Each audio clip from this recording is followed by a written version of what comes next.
We're joined today by Jeneta Owens, Managing Director of Godolphin Resources. Jeneta, thanks for your time. Thanks, David. How are you? Great drill results recently released which set the market alight. Why were they so important to the development of Lewis Ponds? Yeah, so Lewis Ponds has a current MRE at 6.2 million tonnes. That's 2 grams per tonne gold plus 80 grams silver, has lead, has zinc, which is really important, and a bit of copper.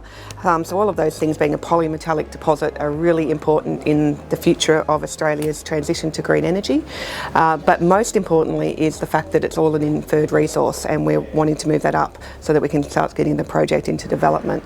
So being able to drill the Spices lode, which is just one of the lodes at Lewis Ponds recently, and get drill results so spectacular, like we were nearly 50 metres at 3.5 grams gold equivalent, so that's pretty amazing stuff. But in the upper part of the resource, so we can change the category of that resource there, and we also intersected thicker intervals of the Spices lode than what was in our current block model. So this is going to add tonnes to the resource as well. The plan is to update the MRE with this new data. And importantly, now moving into geophysics and MET testing to really unlock the value of this resource. Absolutely. So we do have some historic MET testing, but it really focused on the zinc part of the project, and we're looking at focusing on the gold and the silver, so the precious metals.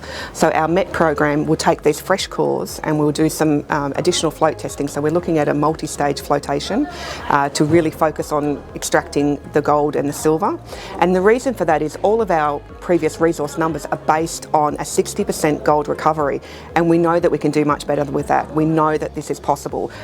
This is a similar style deposit than what we see other parts of the country, and we can get much better gold recoveries. So that's really going to change the economics of the program. With the geophysics, we're really looking about the expansion potential. So where can we go next to find more resources? And with IP specifically, the historic data really maps the mineralisation, the sulphide mineralisation to a T. So we know that we've got that already, and we've got these signatures that sit 1.6 kilometres, was actually strike length of 1.6 kilometres south of the main mineralised zone. So being able to look under there and do a deeper IP survey to identify this mineralisation will really be a game changer in how we're going to drill this project going forward. And importantly, a great place to be doing business. Absolutely. I mean, New South Wales is amazing. We're quite close to Orange. There's a lot of infrastructure, so we've got water, we've got power, we've got roads, we've got rail. A workforce, from Sydney. Orange is a big country town, so we couldn't be in a better place, really. And where to from here? What should investors be focused on from Godolphin over the next 6 to 12 months? Yeah, so what we're really doing is honing down on that exploration potential, so how big we can make this resource. So with Lewis Ponds at the moment, we haven't found the base of the deposit, we haven't found the extent, so it's open in all directions. There's also large areas within the resource that have no drilling, so we're going to focus on those areas, looking at that 1.6 kilometre trend to the south and drilling in those areas as well. But in the more medium term, it will be that updated MRE and the metallurgy work that we're doing to increase that gold recovery.